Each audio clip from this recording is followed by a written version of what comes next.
Осы Алмас мырзаға көп рахмет.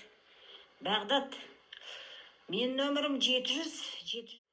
Нақты көмек керек болса, маған шық, екеуміз сенің сотыңа беретін қағаздарың барын дайындайық.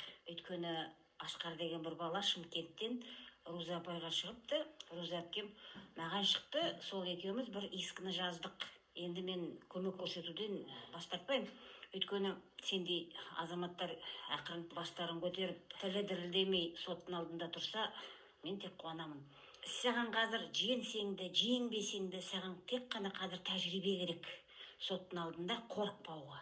Ар жағында алып кетесің, басқа азаматтарға мұғалім боласың. Шықшы маған. Адвокаттардың, заңгерлердің біздің қолы тимей жатады шақ нәрселерге. Ал сен бастайтын кісі шақтан бастайды. Ол өте қиын. Не істедің? Сенікі бірінші рет қой. Өйткені мен өзім білемін ол не екенін. Өйткені Алмас мырзаға көп рахмет. Қашып керек жоқ. Алмас мырза мені үйреткен. Енді мен одан шыға алмаймын ондай нәрседен.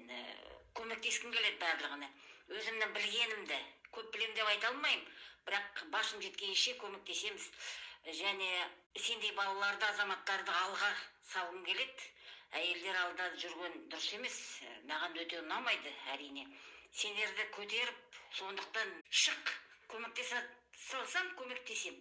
Көмектесе алмасам, адвокаттарға қайттан шығамыз. Сіздер заңгерлер, жаңа сағат 5-тен сол тағы да мен жеңісімді қайталады.